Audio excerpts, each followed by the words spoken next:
Hello all, welcome. Today we will be covering the constitutional requirements for standing in consumer protection lawsuits. As part of this video, we will cover the audio recording of the case and also cover the decision by the court at the end. This case centers on Denise Edwards, an Ohio resident who purchased a home and was referred to First American Financial Corp for title insurance. Following the transaction, Edwards alleged that First American had engaged in an illegal kickback scheme. According to her complaint, the company paid individual title agencies to enter into exclusive referral agreements, a practice specifically prohibited by the Real Estate Settlement Procedures Act, or RESPA. The complexity of the case arises from the fact that in the state of Ohio, title insurance rates are strictly regulated by law. Because every company was required to charge the exact same premium, Edwards could not claim that the alleged kickback resulted in her paying a higher price or receiving a lower quality of service. First American argued that because Edwards had suffered no actual economic harm, she did not have a case or controversy under Article 3 of the Constitution. The legal question presented is whether a consumer has the right to sue in federal court based solely on a statutory violation, even if that violation caused no tangible out-of-pocket injury. Following is the audio recording of the actual court hearing. We'll hear argument first this morning in Case 10-708, First American Financial Corporation versus Edwards. Mr. Panner. Mr. Chief Justice, and may it please the Court. Article 3 requires a private plaintiff to show injury in fact, which means at a minimum that the alleged illegal conduct made her worse off. Factual injury does not automatically follow from violation of a statutory duty owed to the plaintiff, and Ms. Edwards has not alleged the type of harm alleged by plaintiffs in the common law cases that she invokes. No misappropriation of her property, no loss of desired opportunity or benefit, no injury to reputation. So let me just use an example, a hypothetical, based on the next case, really. I was thinking, Congress passes a law, says you can't phone people between 7 at night and 7 in the morning and try to sell them something. Okay? That's the law. And anyone who gets such a phone call gets $500 in damages automatically if they sue in court, if they receive such a call. The harm was getting the call. So my grandmother, who was always complaining no one ever calls her, loved the telephone call. She loved it. Best thing happened to her in a month. Okay? Now, can she sue? No, Your Honor. If she does not have actual injury, the fact of the statutory violation would not give rise to standing in that case. Now, I think it would be quite unlikely that a plaintiff would come before the court and say, actually, the statutory violation delighted me. I'd nevertheless like my $500. But if the injury in fact requirement means anything, it means that a plaintiff who comes before the court must have a harm. In other words, if the FDA bans a substance on the ground that 98% of the people it hurts, and there's some kind of automatic recovery of $500, anybody who bought the substance because it wasn't supposed to be sold. And she's one of the 2% that it helped. Well, Your Honor, in the case in which someone is exposed to a substance that is illegal, they might well suffer a harm, and the harm might be the exposure to the substance. And the sort of inquiry that you're looking into, which is even if the exposure ended up not being harmful, would that be a case? Well, here she was exposed, or the plaintiff was exposed, to the kind of transaction that Congress said was harmful, as a general matter, just like the example you gave. I don't think so, Your Honor. And the reason is that in this case, the violation had, as her complaint makes clear, she paid the only rate for title insurance available in Ohio. She does not complain of the quality of the insurance or the service she received. She does not maintain. Well, counsel, going back to Justice I'm sorry, Breyer. Justice Ginsburg. Because she can't prove it at the early stage. I mean, the problem that Congress was concerned about was that you can't tell until the house is going to be sold again how adequate the title insurance was. So Congress is acting on the potential that these kind of kickbacks can cause harm. And this does seem to fit the bill of restitution, unjust enrichment cases, where the plaintiff doesn't have to prove any harm. She just gets back what the defendant should not have received.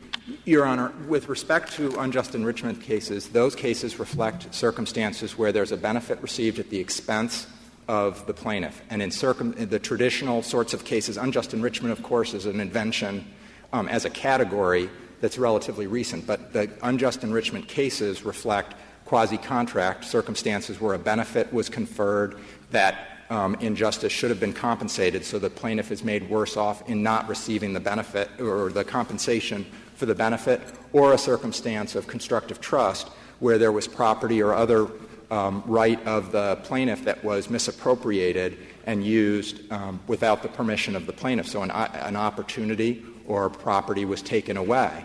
This is not a case like that. And there's no allegation that there is anything lacking in the insurance that was issued. This is a circumstance in which Congress may believe that a certain practice as a general matter can tend to bring about bad outcomes and can therefore make it unlawful. But the question here is whether this plaintiff Counsel, has are you taking a very broad position that this is an unusual state, as appears to be in 3 or 4 others, where the states mandate that title insurance be at a fixed price? But in those states in which there is no such mandate, you seem to be arguing that Congress can't ever presume damages or injury, that even in those cases the plaintiff has to come in and prove that they would have paid less. Is that the position you're taking? I don't know, Your Honor. The type of injury that is incurred doesn't necessarily have to be a financial one, and there could be circumstances where a plaintiff would allege an injury. And it's no, important please tell me in those states in which insurance is not fixed by the state, what does the plaintiff have to do other than to say, they didn't disclose to me that there was a kickback, and I want the amount I paid for the service? Do they have to show something more? I'm not sure I understand Your Honor's question, but if the question is there were various rates available and the plaintiff alleges an overcharge, that they purchased a policy and there was a cheaper policy available, and as a result So of the you are, in violation, fact, arguing very broadly that there is no presumption of injury in these cases, that the plaintiff still has to come in and prove that, in fact, they would have gotten a cheaper policy. Your Honor, the plaintiff would have to allege in the complaint and then eventually show that there was some injury. It doesn't have to be a financial Same thing with injury, nominal damages and statutory damages? You're taking a very broad position now. I don't think so, Your Honor, because, again, the question for purposes of standing, the question for purposes of the ability of a plaintiff to come into court is to show that they have some injury in fact, that there was some harm, some way in which they were made worse off. This plaintiff... That's so extraordinary. It's what has to be shown in Sherman Act cases, right? Contracts and combinations in restraint of trade are unlawful. But in order to recover under the Sherman Act, you have to show not only that it was unlawful, but that you were harmed by it. That's true. That's certainly the norm in all sort of tort cases. I was going to ask you along that line, are there antitrust cases that the respondents to the government could cite in which a party can go into court alleging that the market has been distorted, even though that person has no damage? Anything like that in the antitrust case? What would be their closest case? Well, Your Honor, I'm not sure. I did not see any of the cases that they cited involving the trust circumstance where there was that sort of vague allegation. The trust cases, I think, actually are a good illustration of the type of injury that's required.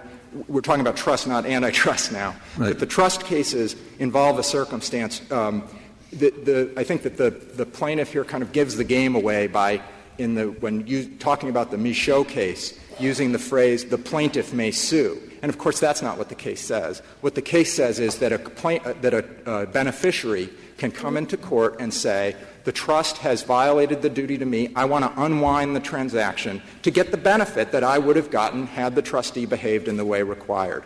So in those cases involving trustees, for example, there's not automatic disgorgement in those? There could be automatic disgorgement, Your Honor, but again, that reflects the lost value of what was paid for in terms of the. Well, but Mr. Tanner, let's assume that a trustee acts on its own interest and sells property. But let's assume that he gets top dollar for that property. So the beneficiary hasn't really been deprived of anything. What's the injury to the beneficiary? Well, the injury to the beneficiary in that circumstance, Your Honor, is that the trustee would have misappropriated an opportunity that belonged to the beneficiary. In the cases that are in the ordinary case, then, the beneficiary has the option to say, I'd like to unwind that or get the benefit that the trustee got if there was self-dealing. But in a circumstance where a trustee sells, for example, a piece of property and the claim is one for restitution to try to unwind the transaction that was done, it's the option of the beneficiary to say, you know what, maybe I'm wrong, but I think I would be better off if I could undo that transaction. So it's a very conventional kind of harm where someone believes that their property was taken away from them and used in a way to their detriment, and they are therefore seeking relief. So what more does this plaintiff have to allege other than if I had been told that this was a prearranged tied product between the mortgage and the title company, but that I had a right to get an untied product, even at the same price, and I would have exercised that right if I had known. Would that be enough? That might be enough, Your Honor, but that's exactly what she didn't allege. Would that be enough in Justice Breyer's example of someone who says, I received a call at midnight and it bothered me?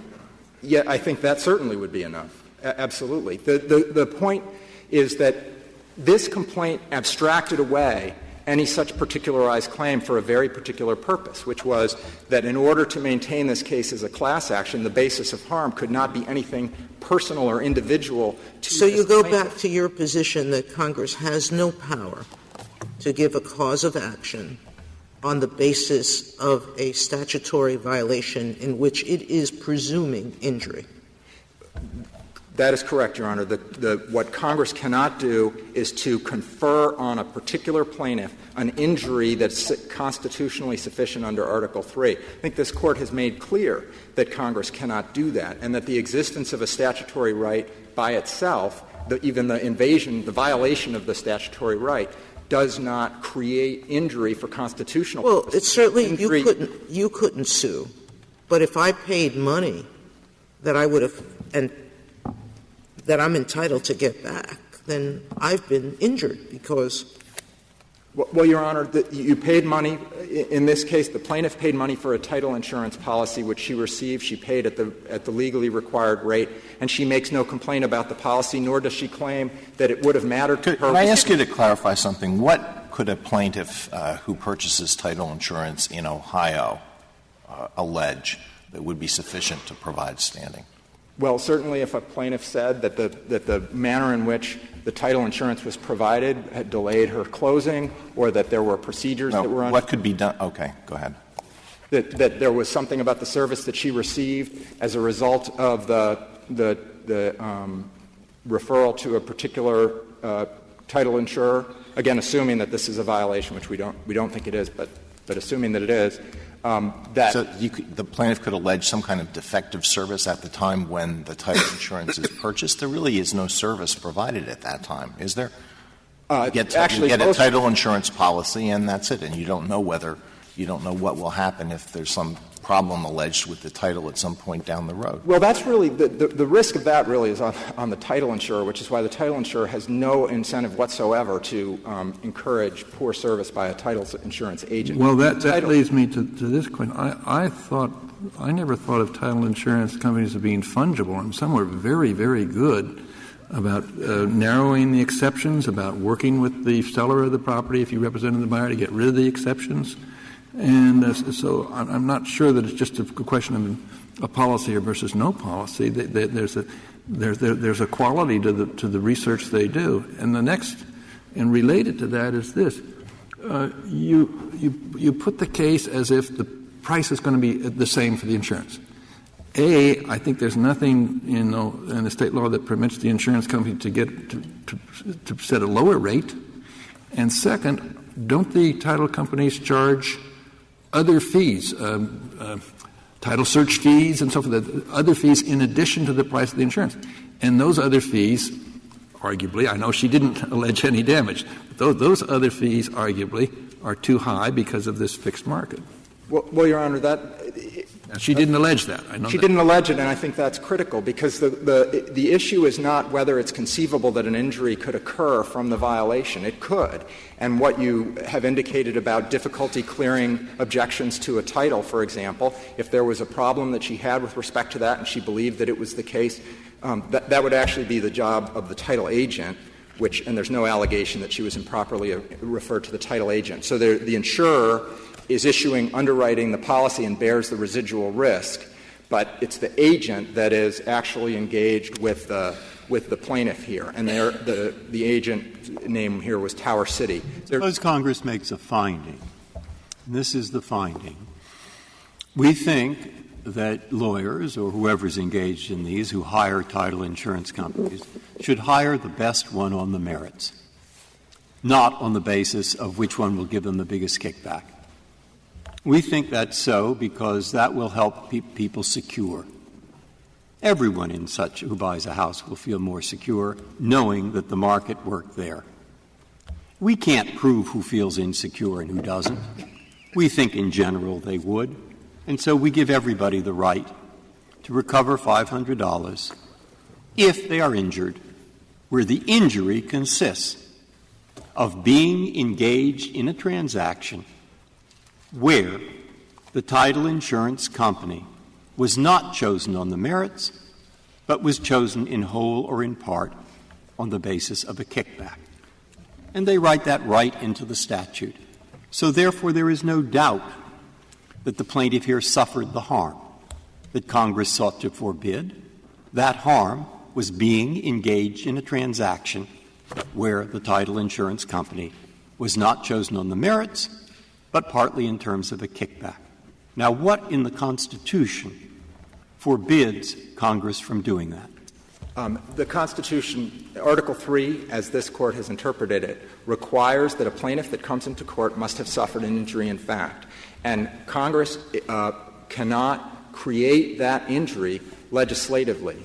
Otherwise, the Congress can enlist the courts for regulatory purposes that are unrelated to the core function of the court, as this Court has articulated it. Mr. Panner, suppose that there were a contract between Mrs. Edwards and Tower, and the contract had a no-kickback clause, not one that suggested that Ms. Edwards had to show any kind of injury, greater cost, or lesser service, but just you can't have any kickbacks.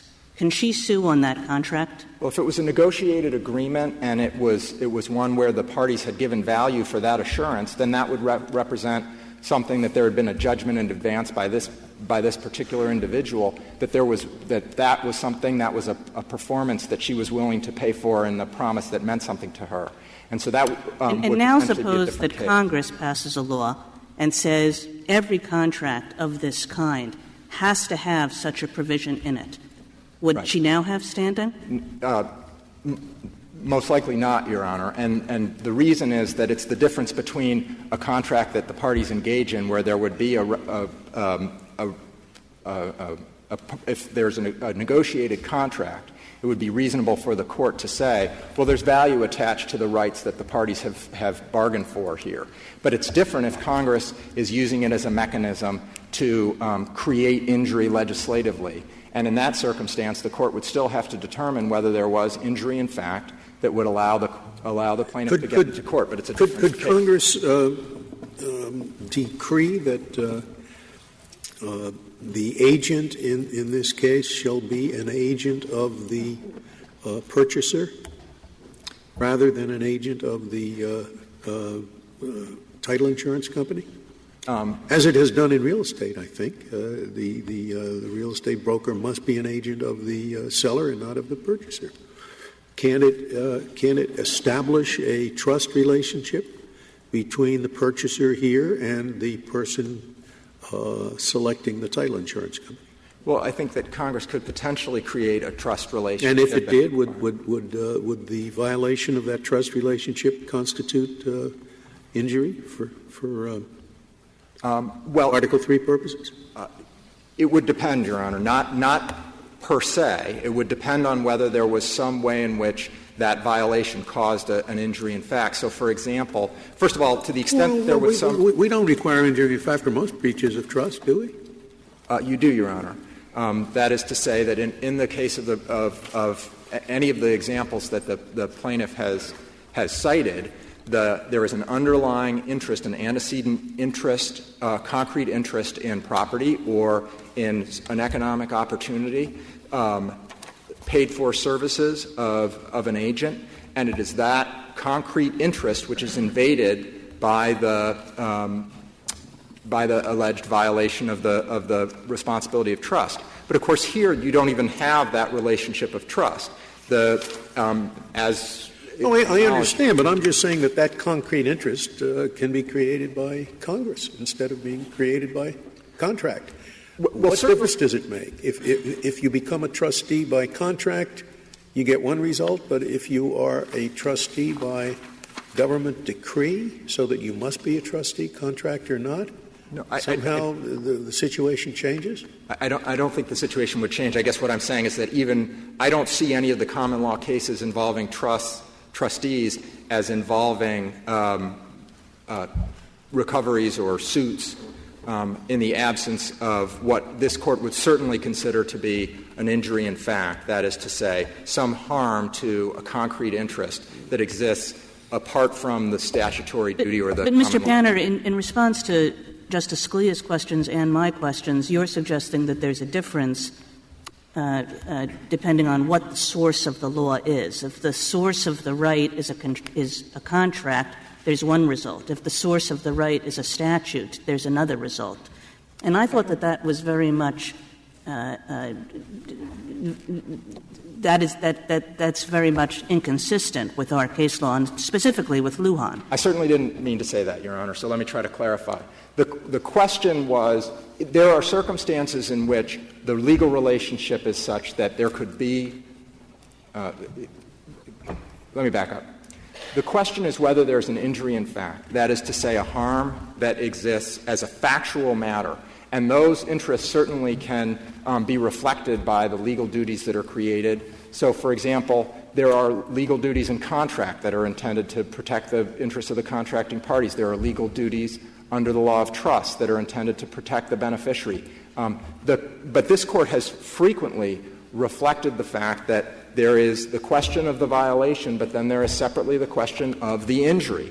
And the point that I'm making, and it should be the same answer with respect to your question and Justice Scalia's, is if the mere fact of the violation of a duty does not create injury per se, and none of the cases reflect that. And that is the proposition that plaintiff relies on here precisely because of what she alleged and what she is attempting, the type of case that she is attempting to bring. She's attempting to bring a case in which the statutory violation is the injury. No other injury is required. She very straightforwardly says it does not matter if there's any economic harm. It does not matter if there's any quality difference. It does not matter if there is any consequential effect on the I'm not sure that that's the right understanding of her complaint. She's saying I don't have to prove those things because there's been a judgment made that these kinds of practices tend to decrease service and tend to increase price, and therefore I don't have to prove those matters. And that's the exact same judgment that's made in the trust cases, for example. Again, I don't think that the trust cases can be fairly read to say that, Your Honor. But the key point is that there's a distinction between what Congress, the statutory duties that Congress can impose and the manner in which Congress can choose to have those enforced. Suppose she appended to her complaint an affidavit by a well-respected economist that says Congress was right. These kind of arrangements will have an adverse effect on the people who are purchasing title insurance, and goes through all kinds of analyses that show that.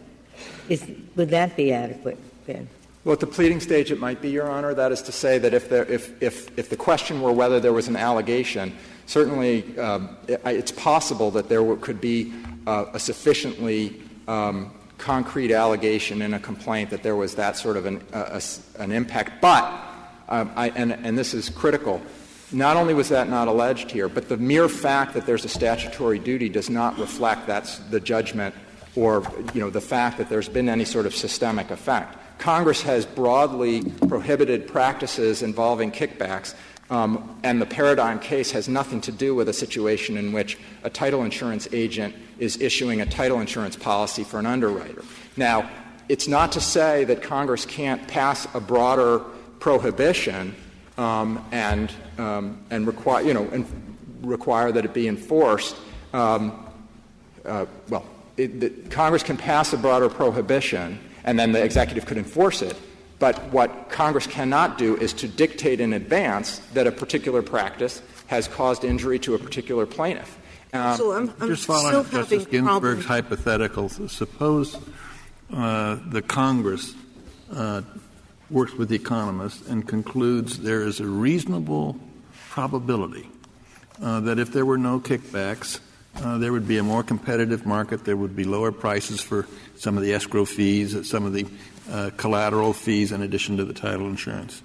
And the plaintiff then alleges that there is this reasonable probability that there would be a more efficient market, resulting in cost saving.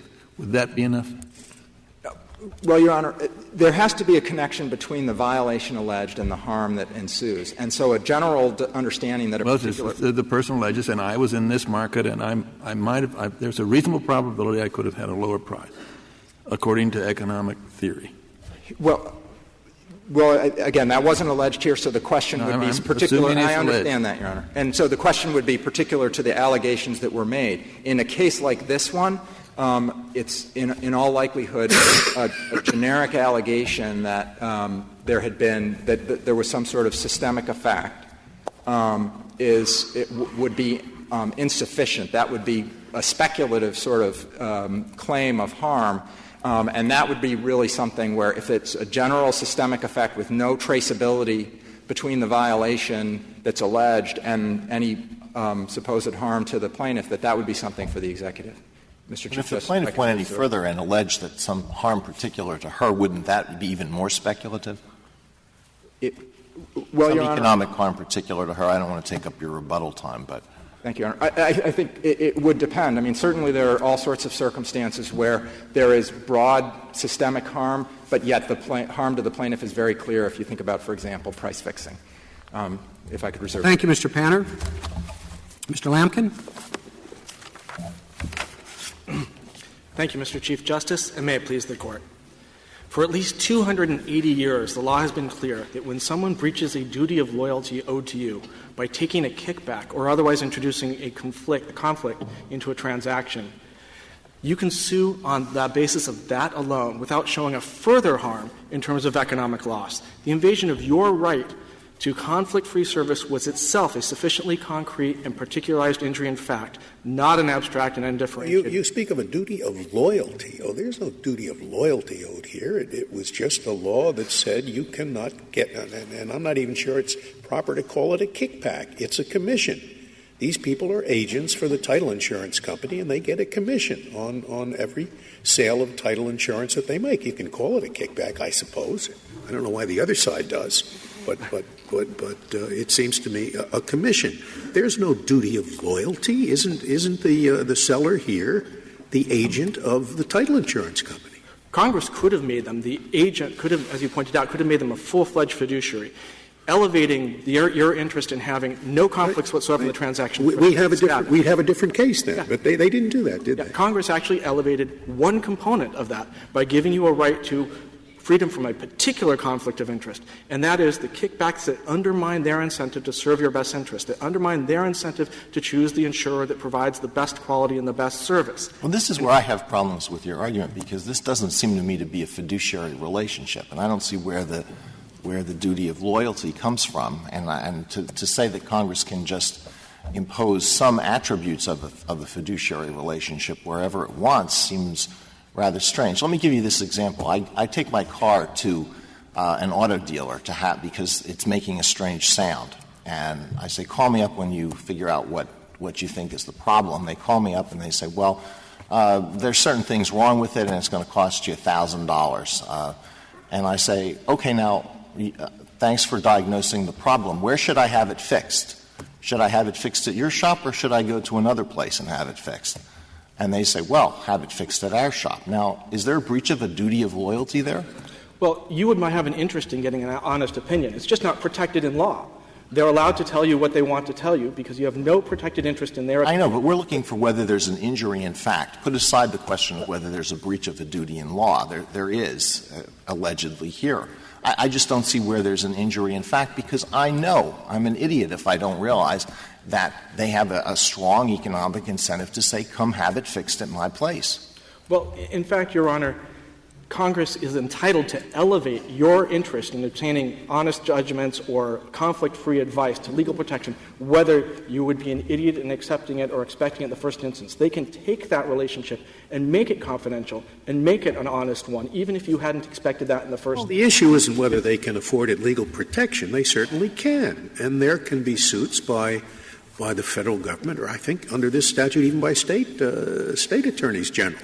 The issue isn't whether Congress can achieve that result. It's whether they can achieve it by permitting private suits. Right, but the common law was absolutely clear that when someone invaded your right to a conflict-free transaction, invaded your right not to have kickbacks in your transaction, you didn't have to prove that there was an economic consequence. The invasion of your right not to have conflicts invade that transaction was sufficient. Could you tell me, just with Justice Alito's automobile hypothetical, just as a matter of agency law, I'm a little rusty on this one, if the auto repair people phone and say, and you need 2 parts, and we'll purchase those parts for you. And they then purchase parts from a company that they own. Under standard agency law, could the vehicle owner get disgorgement? If they are acting, and he doesn't know, they haven't been informed. If that is an agency duty, and we assume that that's an agent, they're acting as agent for the person with the broken car. The answer is absolutely, without having to show any loss. And this Court's case in Magruder v. Drury was that type of case where it was absolutely clear that the plaintiff would not have paid a cent more, the estate would not have paid a cent more if they had gone elsewhere. When I take a car to an auto mechanic, he's not my agent.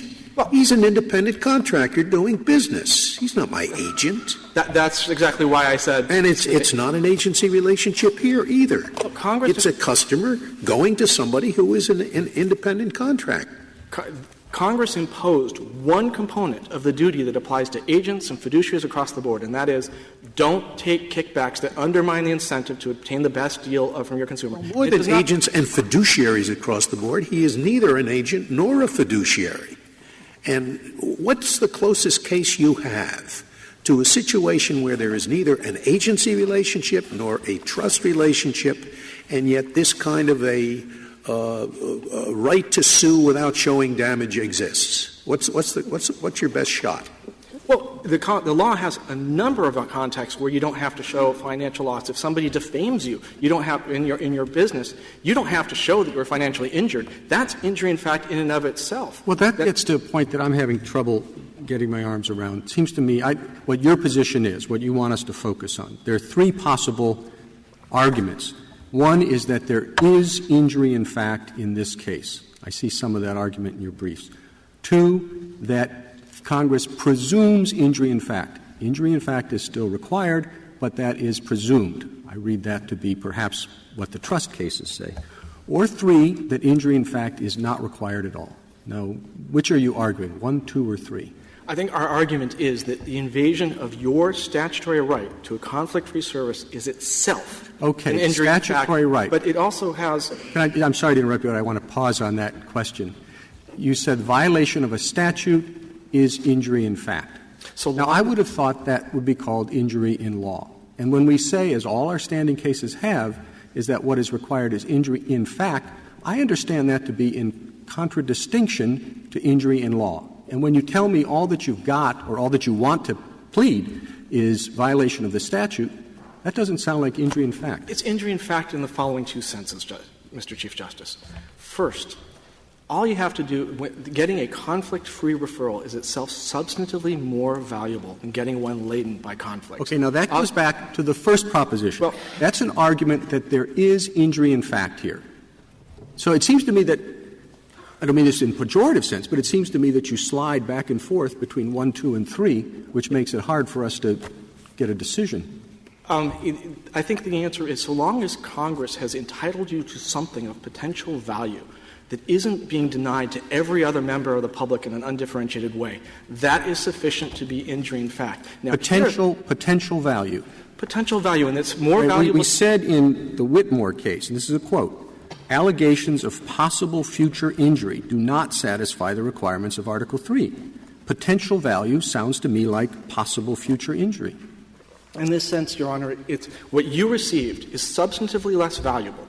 All you have to do is ask yourself, would I value more advice from somebody who's playing it straight on a financial side or someone who is taking kickbacks? So that's injury in fact. That's injury in fact, and there's another way in which it's injury. So if you tell me what this case is about is whether or not you've shown injury in fact, it's not a significant case, and your client has to prove that at trial. She proved that she got something less valuable. She got something she was entitled to. But I thought maybe it's a unique circumstance in this case, but Ohio says this is going to cost you the same no matter what you do. That's actually quite incorrect, Your Honor. Okay, but then again, that's an argument about was there or was there not injury in fact. Well, the injury in fact is getting something that's potentially not getting something to which the law entitles you, which has potential value to you. And a conflict-free referral is much more valuable than one laden by conflicts. And there's another thing. We haven't disclaimed the notion entirely. In fact, we believe it's very likely that quality or price suffered as a result of these conflicts. But that sounds, again, to use a word we've said is inadequate to support standing, that sounds conjectural. No, it's not conjectural at all. Congress specifically found that these are the consequences. No. We're talking about not what Congress found, what the injury in fact is. Right, Your Honor. So you will agree, won't you, that the idea that it's certainly possible, or whatever your formulation was, that the quality here wasn't good enough, or that the entire quality across the board might be better, that's conjectural, right? No, well, Your Honor, it's very hard to prove, and it was for that exact reason. Now we're at level 2. It's hard to prove. So is that your argument, that Congress presumed injury? No, Your Honor. Okay. That's why the common law elevated the right to conflict-free services from not being legally protected to legal protection, because it was so hard to figure out for the judge. What is I think this is very interesting and informative to me. You go back to the middle category. As I'm now seeing it, you have a version of the middle category that the Chief Justice was asking. And call it, Congress sometimes passes a statute that creates a pariah. It could be a substance. It could be a form of behavior. It could be a structure of an industry. And then, once it does that, it makes that unlawful. And now what it's done that is more unusual than I ever thought. It comes up in the loyalty context, fiduciary, but we're not talking about fiduciary. It says it is a harm, and you will earn money if you deal with a pariah, assuming it wasn't your fault. Now, that's where I've ended up with your answers to the Chief, and now, having put it that way, I can find loads of examples in my mind where there's a trustee or fiduciary involved. I can think of an example in the QI-TAM context, but to think of one right on point is a little hard, though I thought there must be some. Justice Breyer, the breach of contract in some sense is precisely that pariah. The what? A breach of contract. If somebody breaches a contractual duty owed to me, I don't have to prove that I suffered economic injury. The breach of the promise itself gives me a grievance sufficient to entitle me to sue. You mean you can sue in court even if what you come in and you say they breached my contract and as a result I made $10,000 I wouldn't have otherwise made, and when the judge says, and what damages do you seek, you say, I'd like $1 more, Your Honor. I want nominal damages. Or if you can do that. Or if there are stipulated liquidated damages, you're entitled to those as well. That was the common law rule for years. Liquidated. It's the majority rule today. Okay. So that is precisely the context. But so you would accept $1 in this case? Well, Your Honor, I think that is.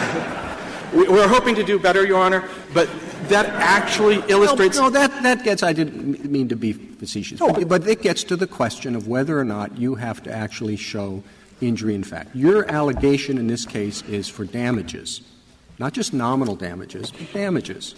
Your Honor, if the injury is sufficient to get you in court to get $1, it doesn't evaporate just because you want to get. Mr. Lampkin, you're not seeking damages. You're seeking what the statute says you can get, which is your money back trebled. Exactly, Your Honor. We're seeking precisely what the statute entitles us when there is the breach of this duty. So it's not that you have to prove any other damages because the statute is specified what the recovery is. That's exactly right. We need to show it one injury, not two. One injury, in fact, the violation of a duty owed to us for our protection, not an additional injury in the form of having suffered an economic loss. Do you want to get out of this contract? Pardon? Do you want to get out of this deal? Your Honor, I don't know whether or not Ms. Edwards would want to get out of the deal or not, but the statute says that she doesn't have to give up her insurance, which protects her home, in order to obtain the benefits of that Congress guaranteed her. Which I didn't see an allegation for rescission or no. So you're perfectly happy, as far as we know from the complaint, with this deal. You just want the extra $500 per class member without showing any injury. I think this brings me back to the question you're asking before, which is, indeed, we think it's likely that there are diminution in quality and paying excessive price. But the law says we don't have to prove that because the law has elevated our right to a conflict-free transaction to legally protected status. The very reason the common law said in the fiduciary and the trust and all the other confidential relationship contexts said, we're not going to ask about the economics. We're not going to regulate the economics here because that's too hard. What we're going to do is you're going to protect your right to receive the best advice possible. And at Counsel, maybe I'm just looking at this too simply. Your client paid $455 for title insurance, correct? Yes. She is claiming that she paid that money on the statutory assumption that the agent would disclose to her any kickbacks, correct? It's not a disclosure duty, but it's on the statutory basis that she was entitled to conflict-free referral, that they were not directing her purchase on the basis of conflict. She said, I didn't receive what I paid for. Exactly, correct? Your Honor. I paid money. I lost the money.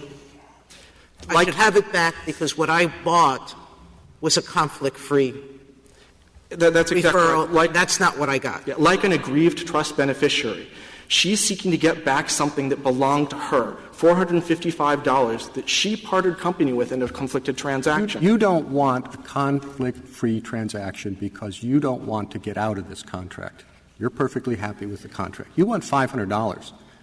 You don't want a conflict-free transaction because even if it was were a conflict-free transaction, the price would be the same in Ohio. Not necessarily so, Your Honor, because Ohio does not preclude price competition. You can file for Okay, now there the answer to my question. And I don't mean to focus on a peculiar structure, but your answer was on part one. You said, no, not necessarily. Here there was an injury in fact. She might have gotten a better deal.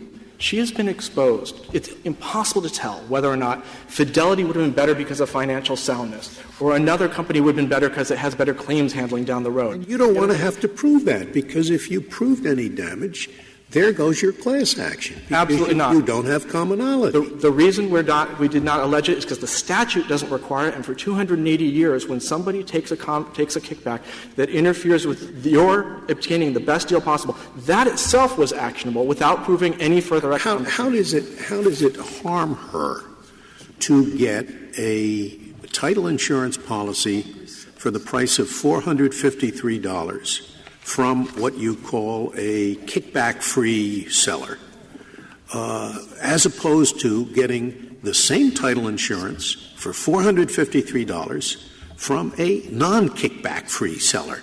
Is that an injury in fact? Yes. The vague notion of buying it from I don't know, a white knight, is that the kind of injury in fact that our cases talk about? It seems to me purely, I don't know, philosophical. It's not philosophical at all, because that exact right, ensuring that she gets her purchase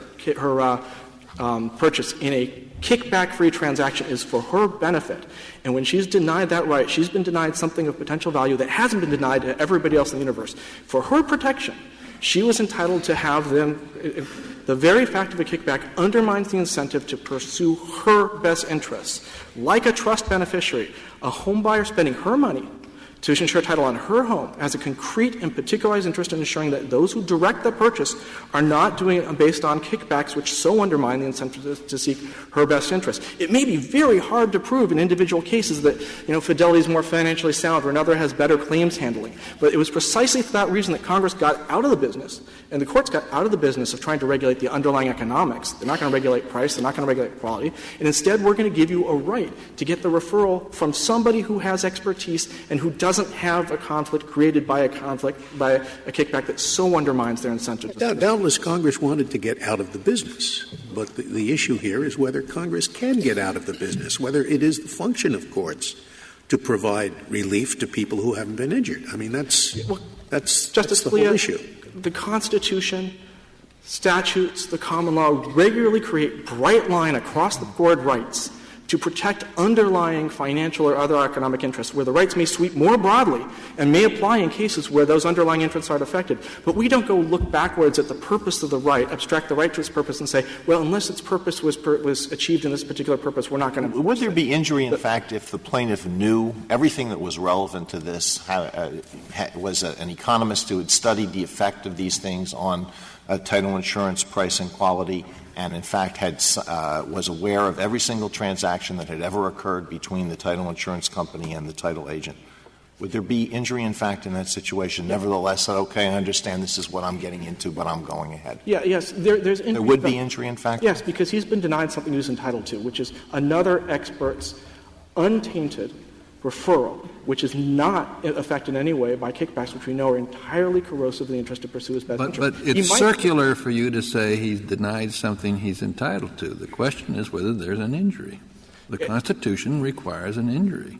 Right. For you to say he was entitled to it and therefore is an injury, that's just circular. That gives no substance at all to the meaning of the term injury. Yes, but the invasion of a statutory right itself can be injury in fact so long as it's sufficiently concrete and particularized that you're not just asserting an interest of the public at large. The Court has protected interests as divorced from property interest as the right to obtain information from the government through FOIA or FACA. You can protect your non-property interest in not being defamed. All of these things are protected. Your rights to performance of your contract. All of these things are protected whether or not there's further economic harm that results. And the no further inquiry rule that's applied in the trust and fiduciary contracts for years is just another example where the law elevates your interest in not having conflict. Can I ask you just to follow up? You said whether or not there's further economic harm. So you say economic harm is required. No, because there can't be further economic harm if there isn't economic harm in the first place. Further, economic harm. Further harm of the economic sort, Your Honor. Further harm that happens to be economic, not further economic harm. Exactly. There doesn't need to be further harm, much less further economic harm. Thank you, Mr. Lamb.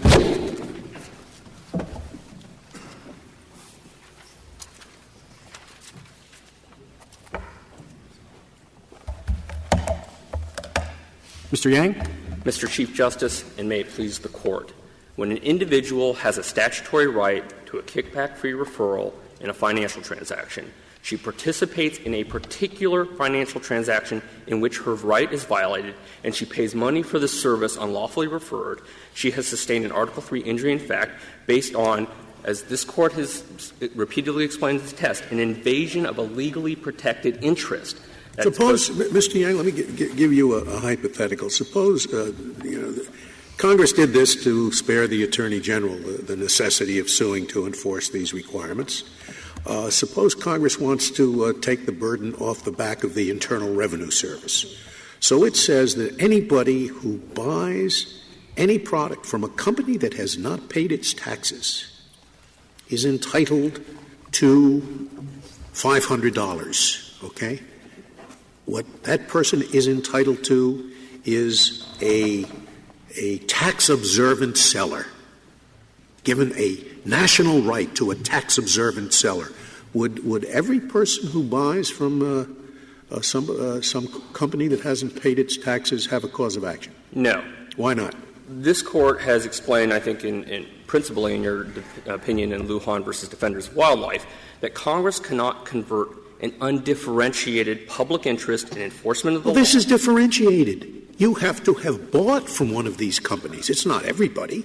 Not everybody has bought from these tax cheats. It's only the people who bought from tax cheats. There is also a threshold. Obviously, Congress can't simply narrow the class of plaintiffs to, say, people with college degrees or people who were born on a Monday. There needs to be a sufficient connection between a nexus, right?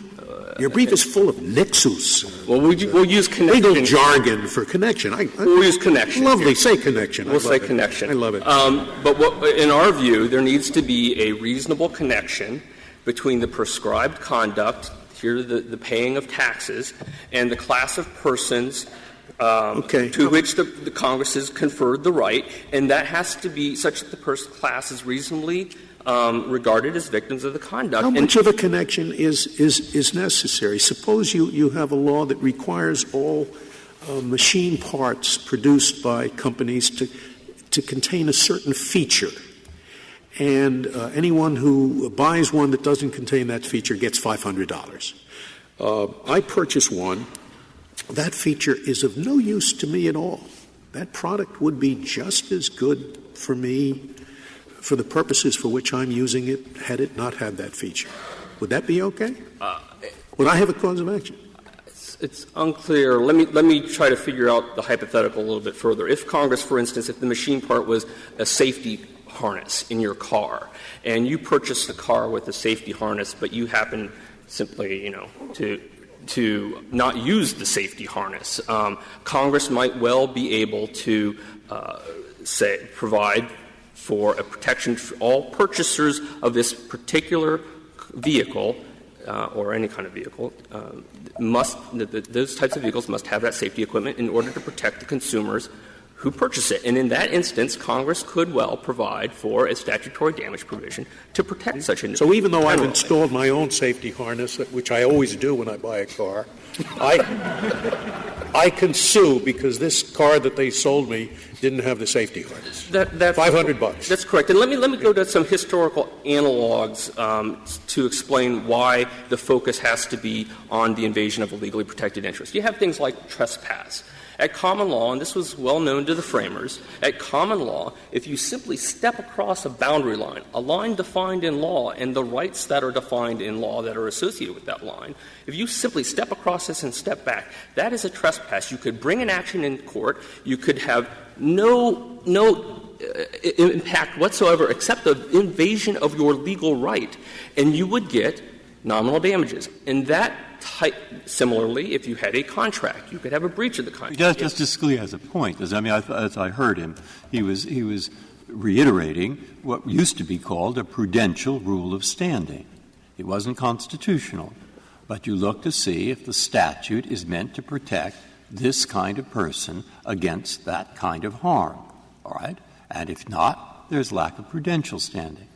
Well, if that's the test, his case would fall outside it, because the tax law is not meant to protect the plaintiff there, but this case would fall within it. I think it's more than prudential standing. It goes to what is an injury in fact, which the Court has, again, repeatedly explained is an invasion of a legally protected interest that is sufficiently concrete and particularized. Now, we don't think that Congress can, through the guise of a right, convert a generalized interest in enforcement of the law into something that an individual can come and what is sufficient? I'm sorry, Chief Go.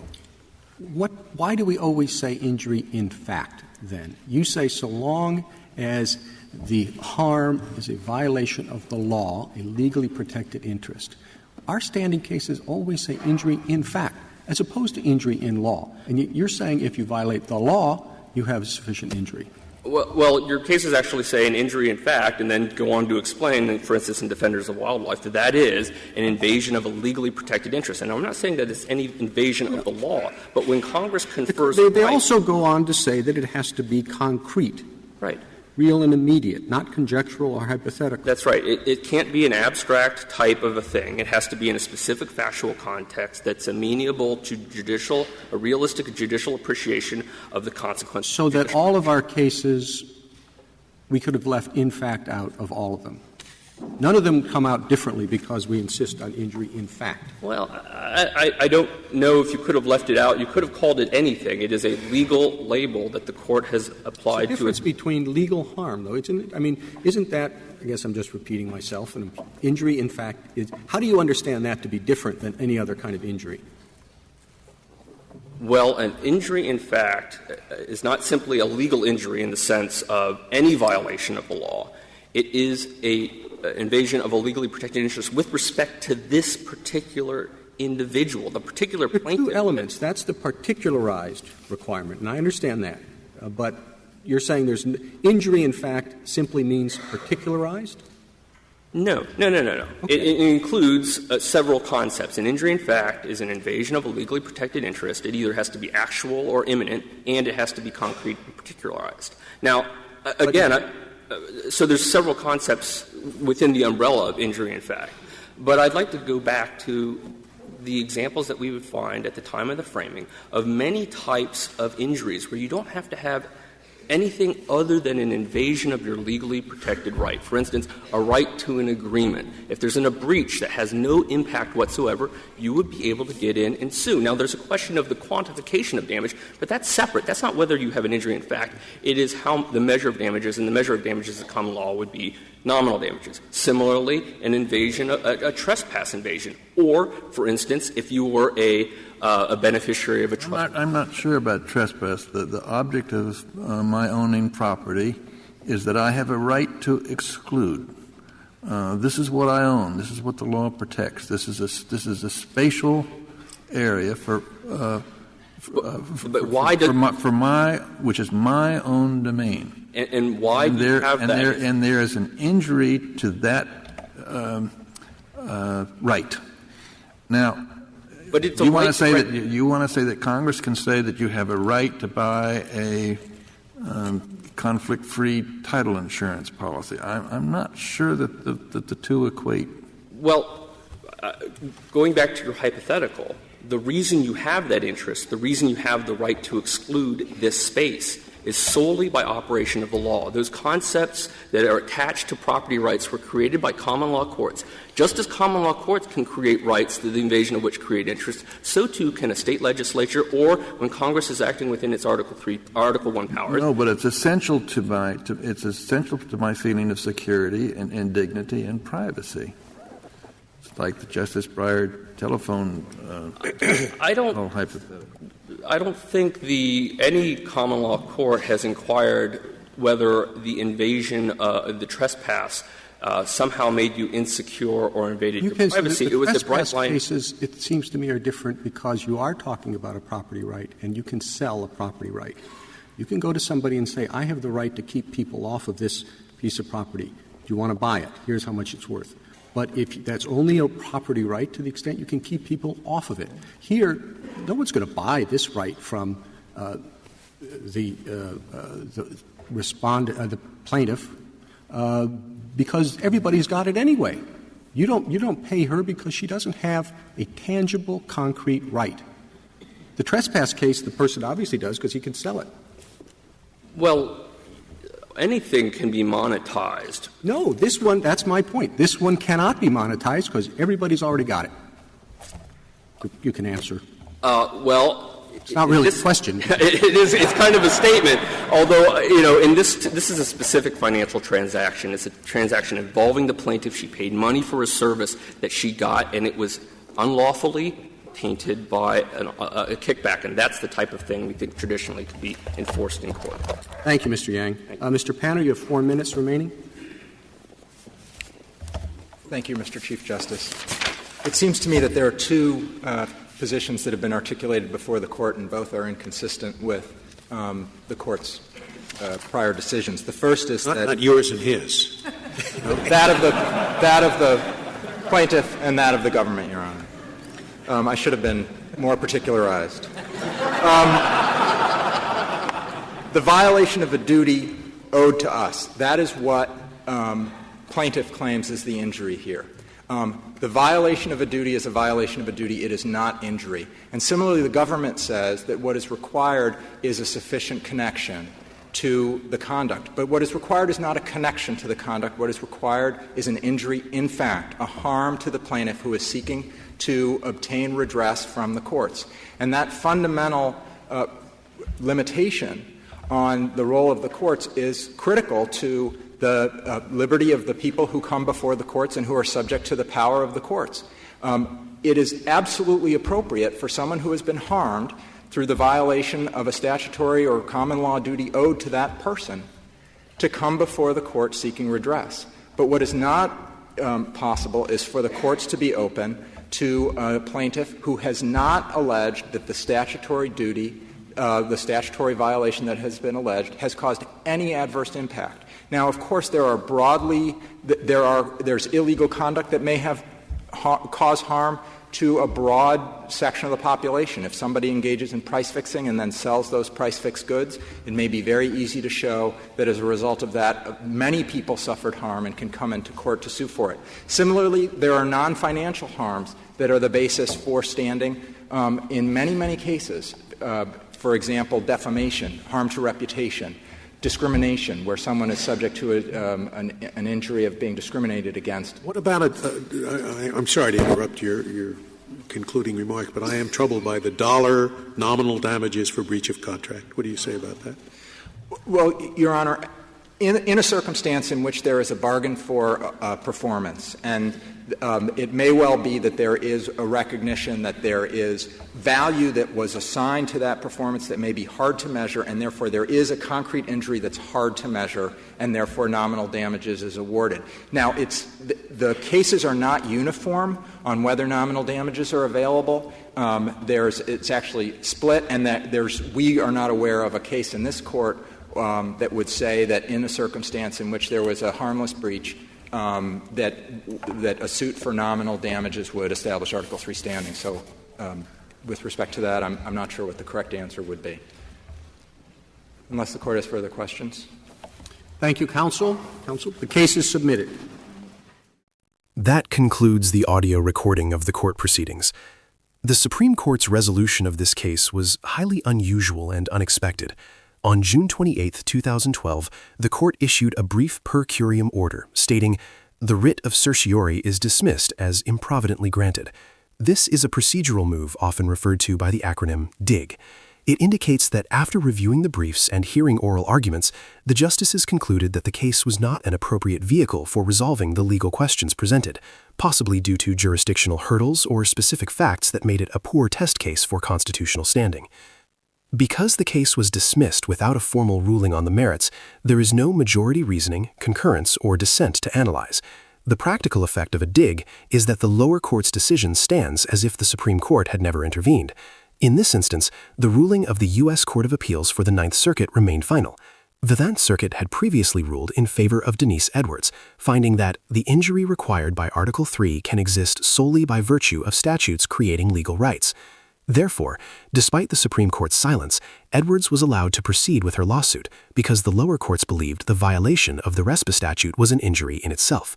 The core constitutional question of whether a bare statutory violation is enough for standing would remain unresolved until the court addressed it years later in other cases like Spokio Inc. Robbins.